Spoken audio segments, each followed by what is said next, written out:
Hello guys and welcome back to the Syndicate. Mark here, and I have another Twin Suns deck for you today.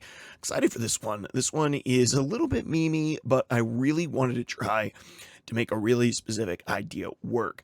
At this point in Star Wars Unlimited, we have a couple of fan favorite leaders that have seen a multitude of iterations brought about because they're so popular, in the narrative and in the lore.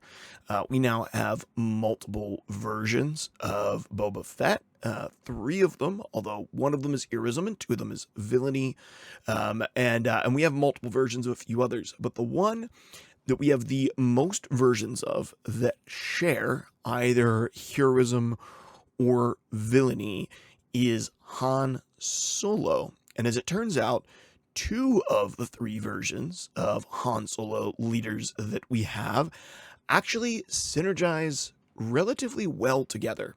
Now, I am not about to say that this deck is going to be the best deck that you're going to play in Twin Suns, but it is certainly going to get off a couple of silly and fun combos that I am excited to show you and excited to take a look at. So, with no further ado, let's take a look. At big enough for both of us, my double Han deck.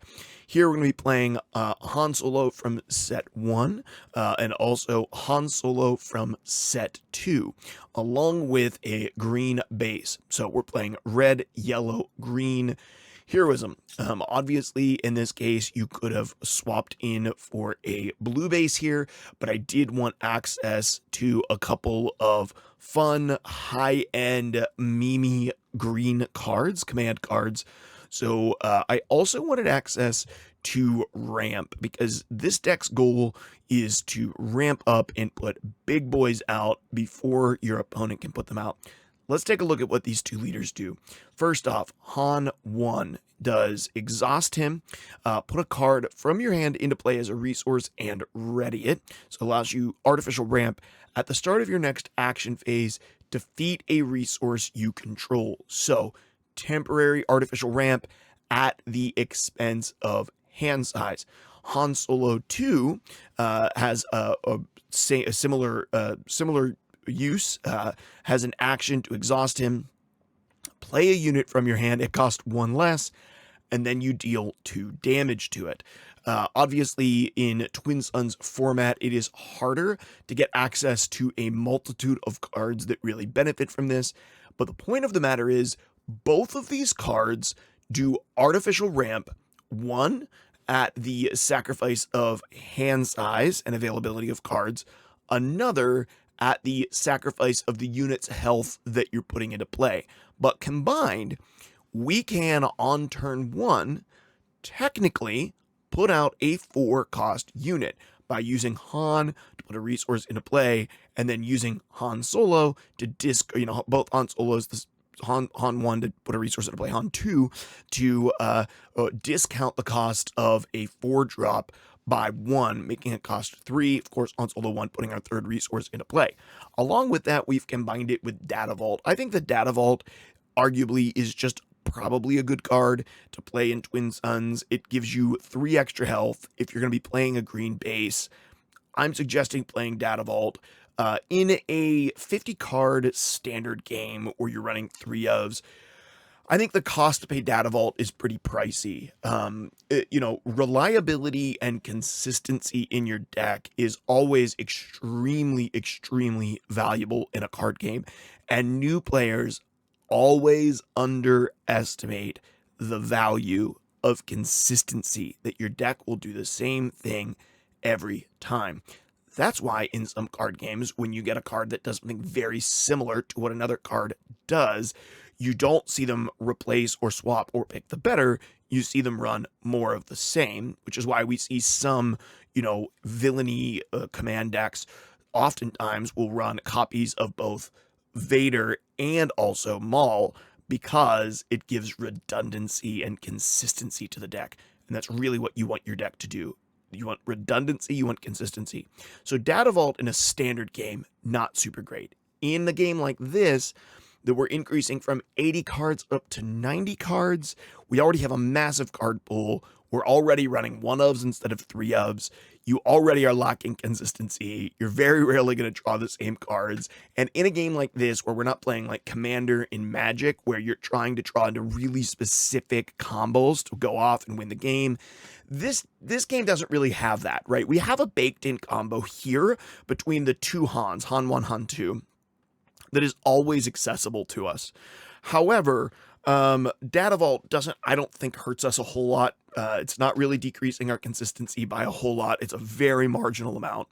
And it's just giving us 3 extra life to work with, which in Twin Suns, when you're competing against 2 or 3 other opponents and you're just trying to survive, that 3 health really does give you a leg up. So we're running Data Vault. Okay, let's take a look at what we're running. Some of these cards you could just, you could kind of expect to be in here simply because I like thematic decks, and I think that Twin Suns lends itself to running fun thematic decks. We're actually not running a lot of 2-cost or 3-cost units. We're running some that are just good because there's going to be an occasion where on turn 1, we're not going to want to basically sacrifice hand size already against our opponents. We're just going to want to cheat something out with Han Solo, or we're just going to want to play a flat out 2-drop. I think that's less of a thing than other times, but keep in mind, our deck is also able to play 2-2-drops on turn 1, which is also pretty strong. It's also pretty strong. And so we have a couple of things in here that I think you could see the value in. So let's just take a look. R2-D2s, we're running both of them. One is a free pilot with a +1/+1, but it is just a 1/4, and the other one, of course, is a 1/4 that one plan on deck, the top card of your deck, and you can sift through putting it on the top of the bottom. I think that's very, very good, especially in Twin Suns. Daring Raid and Shoot First, just a lot of our early game here is just removal. So Hotshot Blaster, Daring Raid, Shoot First, and Timely Intervention are all basically added abilities to use units as removal, with the exception of Daring Raid here. They hate that ship. I like this card because I like it more in Twin Suns than other places. This allows us to cheat something out even earlier, which is pretty wild. So we can, do something with Han 1, and then they hate that ship and play, something very early, something for 3 less, and we can be at 3 resources. So, we could play a 5-drop ship on turn 1, which is pretty stinking good, and we can look at a couple of things. We have options there. When it comes to 2-drops, we want to run some units with big enough bodies that they can live through Han 2's 2 damage and still be useful to us. We haven't run a ton of 2-drops here. Once again, a lot of our 2-drops are going to be in the action area, but Battlefield Marine, Crafty Smuggler, Fireball, Heroic Renegade, because it is a 2/3 with grit, so right, this is a 4/1 on turn 1, which could be very good. And then our yellow R2-D2, our Cunning R2-D2 allows us to sift through our deck a little bit. We like that ability, especially in Twin Suns. Yeah, I mean, all of this stuff lives through Han 2, and, enables us to theoretically, didn't mean to zoom in there, enables us to theoretically play one of these guys out and play an R2, or play one of our 1 costs, or, use something with Han and, maybe play a 3/3 Battlefield Marine and, a 4/1 Heroic Renegade on turn 1. You have the ability to do that. It's not going to happen real often. It's going to be happen more often that you're probably going to play a 3-drop and a 1-drop, or you're going to play just a 3-drop. You're going to play a 4-drop on turn 1, but you have the opportunity there. For our actions at 2, we have Air Superiority, Bamboozle. Both of these I think Bamboozle just is kind of like a card that you have to run right now if you have access to Yellow Heroism, just because of the sheer number of pilots. Air Superiority and Shoot Down are kind of similar. They're relatively inexpensive removal, and in a Twin Suns list, especially one that's not running blue, you need a couple pieces of early game easy removal just to finish something off, maybe work with one of your opponents around the table to focus in on somebody and just get something off the board. And Air Superiority has a much higher chance of being triggerable because it's as if you control more space units than an opponent. So this can be any one of your 2 or 3 friends around the table. Sneak Attack, play a unit from your hand, costs I think 3 less, 4 less, and enters play ready. Another way for us to just artificially ramp with the detriment of this thing's going to get defeated at the end of the turn. we're constantly looking for ways to artificially ramp in this deck. A Spark of Hope. So Spark of Hope is pretty interesting, just because any ramp that we can do is great. And I've not loved a Spark of Hope all the time, but I think in a Han 2 deck, it has the ability to be relatively good, although we don't have anything that we can just like outright kill in the early game. I do like Spark of Hope. I think you could make the argument for the Renegade combo in this deck, which I think is like a 2-1 for 1, that you can just play out with Han. It automatically kills it, deals 1 damage to an opponent, and then you can Spark of Hope on turn 1, ramping immediately. But we can already do that with Han 1 and ramping with things like Resupply, so not as concerned with it.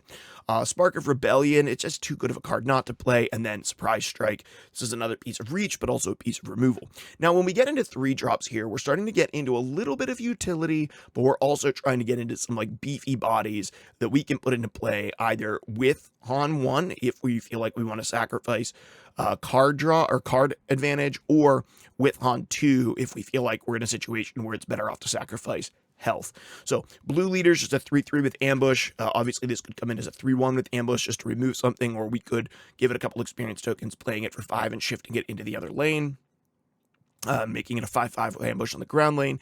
Cassian Andor probably going to be put in the Smuggle, but if not, right, this is a 3-3 for 2 on turn 1, which is not bad. So you could theoretically play this with an R2D2 or something, or a Daring Raid or something like that. Disabling Fang Fighter, this is just to get rid of pilots. Ezra Bridger, because he's notoriously a very good turn 1 with Han Solo.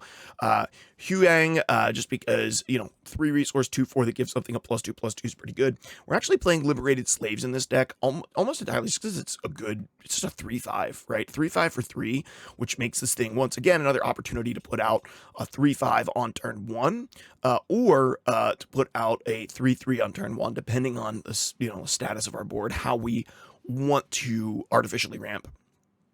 Both Millennium Falcons, because we're playing double Han Solos, you have to have the Millennium Falcons in the deck. I have all 3 because you have to, because you're playing Han Solo. The Stolen AT Hauler is kind of interesting. So this is a 3 resource 4/5 that when defeated, you choose your opponent and they get to play it from their discard for free. I think that Stolen AT Hauler is just a fun card to play in sort of a game where you're politicking. Plus, once again, you can play this as a 4/5 on turn 1 with throw an R2D2 in it, throw something else on it, throw another throw a Daring Raid out, something like that. But then in addition to that, this could just be, play this out as a 4/3 in space on turn 1. Not bad. Red 5 is a 3 resource 3/4 on attack. You can deal 2 damage to a damaged unit. I really like Red 5. I don't know if other people do, but I dig it. Tech is going to go directly in a resource row that we might need later, so we can resource some of our bigger stuff. And then Sundari Peacekeeper, a 1/5 with Raid 2, Restore 2. Another unit that you can get in early with Han 2 probably. Feels pretty good. Okay, Open Fire for starting in our 3-cost actions. Resupply, Spare the Target, and Waylay. No surprise in any of those. The redundancy between Spare the Target and Waylay is great. And then, of course, Open Fire, a little bit of removal, and Resupply is the card that we're primarily looking for in that 3-slot actions.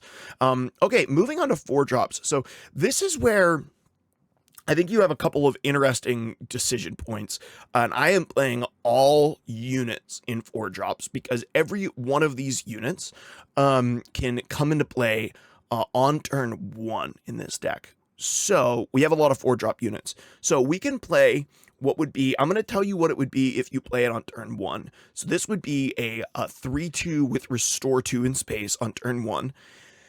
You could argue whether or not that is worth your extra resources. I'm not so sure that it is, your hand size. Really what we're sacrificing here, because we're going to put the 2 damage on, is you have to keep in mind we're also losing an extra card.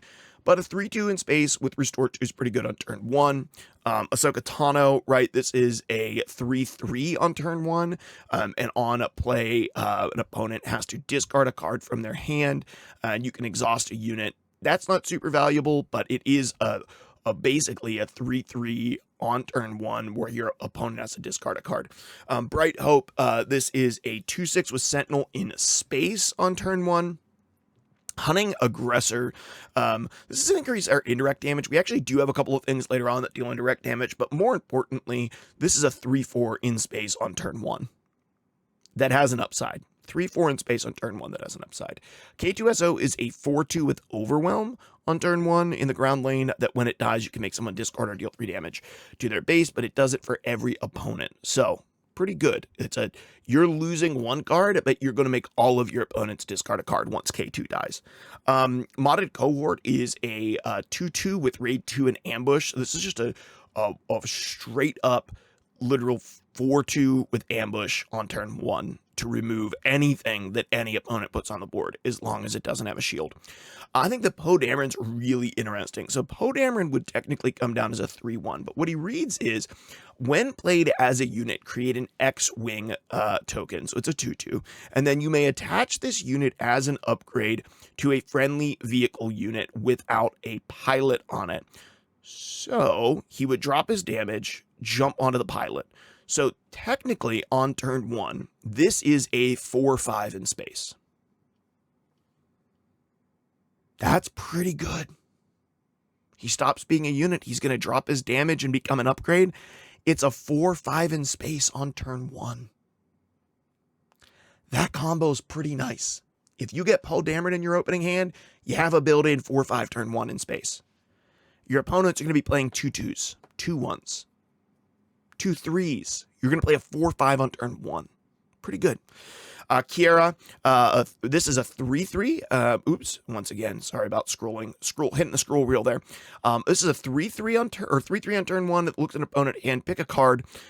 You name it, and yeah, they can't play it unless they pay, I think, 3 more there. The text is pretty small, so yeah, pretty strong here.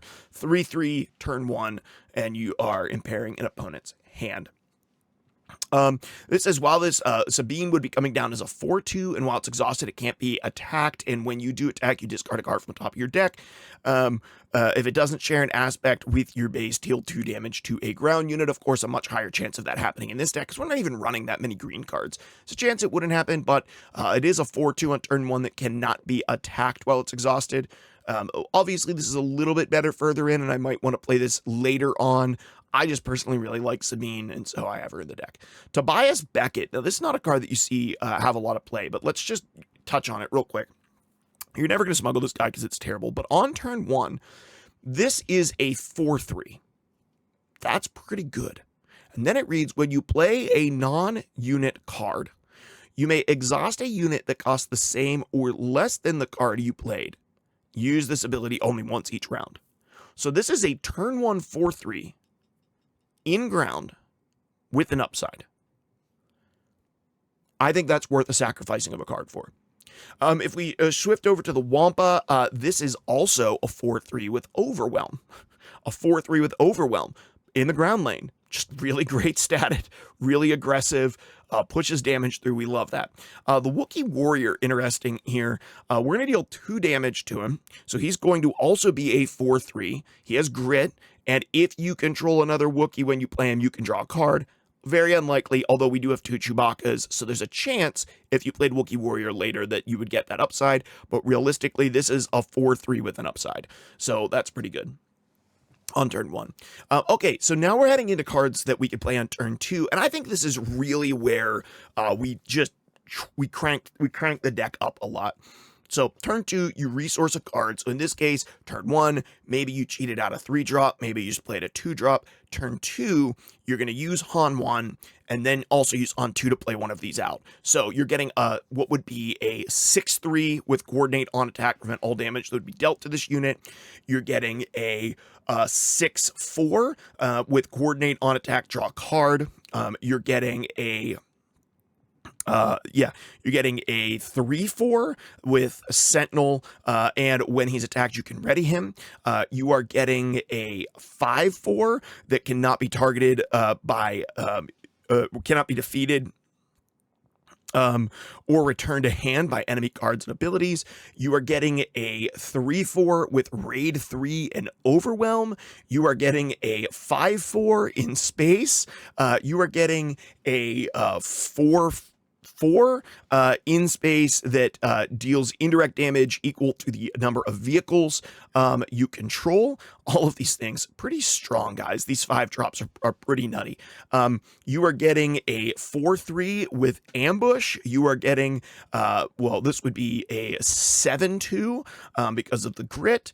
You are getting a 3-6 or 3-4 with ambush. And if you have a couple of things on the board, you're getting a 6-4 with ambush.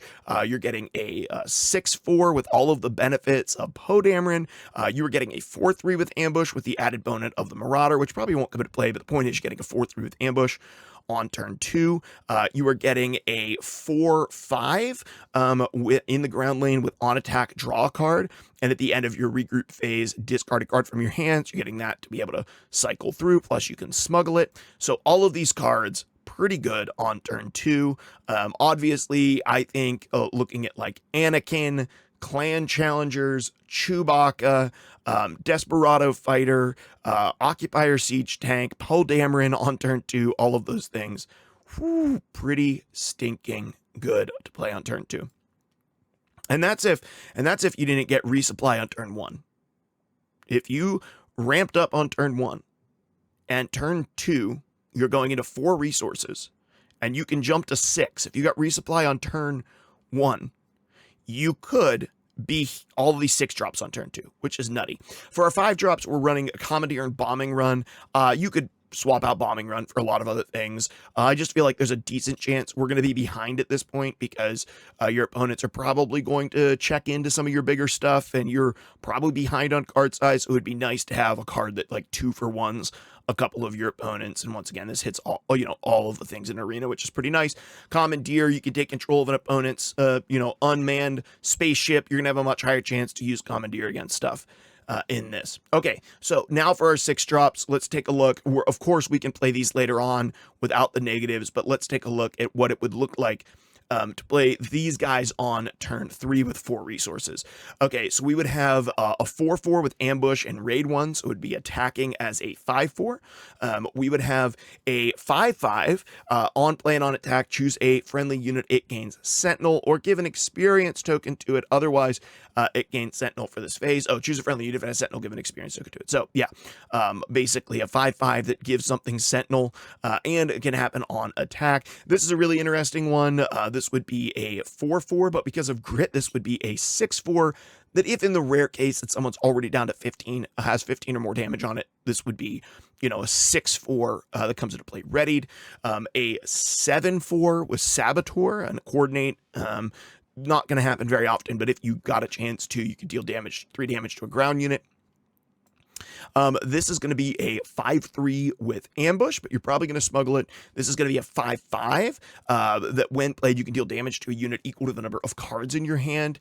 We're probably going to be diminished here, but keep in mind, like, this is a 5-5 that probably is going to deal 2 points of damage to something when it comes into play. I'll take a 5-5 in space that deals 2 damage and is also a capital ship. Not bad. Yeah, we can rush this out with the resupply carrier. We love resupply carrier in this deck. This is just a 4-3 that ramps us. It's a body plus ramp. We love that. Body plus resupply. Yeah, not bad. Sagarira. This guy is a 4-6 with raid 2, so he's a 6-6. And then on attack, if your base has 15 or more damage on it, deal 1 damage to each enemy ground unit. We're realistically playing this because this is basically, a 6-6 with attack. A War Juggernaut gets +1/+0 for each damaged unit. This is the card that should have been and was rightfully pointed out in my last video in my Boba deck, Boba Jango deck. Of course, Jango, rip. Now outlawed. I know he's technically not in Twin Suns, but I wouldn't put him in the Twin Suns list. Anyway, yeah, no, this is just good, right? This comes down as a 3-5 that deals 1 damage to everything that's on the board and gets huge amount of attack because of it. Wrecker, of course, another card that can come down really early. This is a 7-4 with Overwhelm that you could destroy a resource. I think Wrecker is another card, man. I feel so sketch about Wrecker a lot of times. You're probably wanting to play him a little bit later on to get rid of something important. Planetary Bombardment. We do have a good many capital ships that are in this deck. Not a ton, but here's 1, 2, 3. And so is that it? At 3, we might have some here at the bottom. I think we probably have 3, 4, and we get about 4 capital ships. So we don't have a ton, but we're going to use those capital ships alongside a planetary bombardment when we can.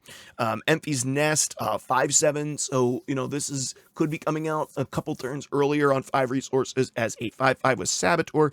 And then when played non-attack, you return an enemy non-leader unit that has less power than this unit to their owner's hand. Of course, this is a much higher chance of happening in this situation because we're playing Enfys Nest 2 turns early. Fennec, a 4/6, which is going to be a 4/4 with ambush, and then on attack, deal 1 damage to a defender.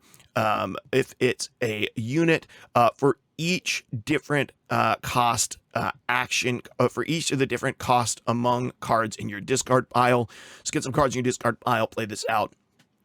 And we're also, pretty close to being able to flip our Han 1 at this point as well. Han Solo, this is going to be a 6/4 with ambush, but he deals his damage first. So yeah, we want to get this guy out on 5 resources. Turn 4, play him. If we ramp turn 3, we can play him, which is pretty nutty. Pretty nutty. Okay, I have Luminara in here just because I didn't feel like I had enough high cost stuff. This is always going to cost us 7, even if we cheapen it. But if we do cheapen it, it is a 4/7, but it's technically like a 6/7 if we have grit. And then when played, you can heal up for each unit that you control. And so if you're solidifying a board, Luminara could be pretty good, even if you're paying 7 for it. I think it has the chance to be pretty good. It offers a little bit of healing, which we do want towards the end of the game. Mace, this is, cheap. When we have 5 resources, this is so turn 4, if we ramped maybe earlier, turn 3, this is a 5/5 with ambush that attacks again. Readies and attacks again, which is pretty nuts. Okay, here's another capital ship. We got a couple of capital ships here at the end. We got a whole bunch of capital ships here at the end because this is where the deck really then shifts gears. It's like, I'm going to put out, a turn 1 4 drop. I'm going to put out a turn 2 5 drop. I'm going to put out some really big stuff at the beginning.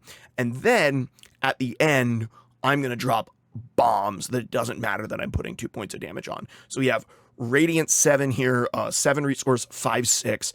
It gives enemy non-leader units -1, -0 for each damage on it, and then deals 5 indirect damage to a player.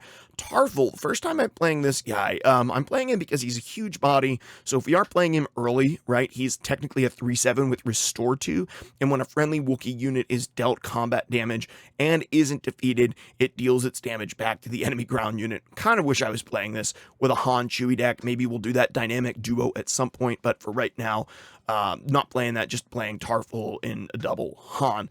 Turbo Laser Salvo. I think this card is just bonkers in normal play. It's certainly bonkers in Twin Suns if you can get it off, especially because we have some big ships that we're going to be able to put out before our opponents. U-Wing Reinforcement, just because, yeah, it's just good. It's good, right? It's very good. We don't have as many small things to hit, but man, we got a lot of good 7 drops to hit right here. U-Wing Reinforcement into our Han, when we have 6 resources, or if we ramp, or even earlier. The ATTE Vanguard, 8 resource, but of course we could play this with 6 resources. This would come down then as a 6/7 with Restore 3, and when it dies, you create a couple of Clone Trooper tokens. I think this is not great at 8, but it's very good as a 6 resource 6/7. It's a very good 6 resource 6/7 Restore 3. Very, very good. Love this card for this deck.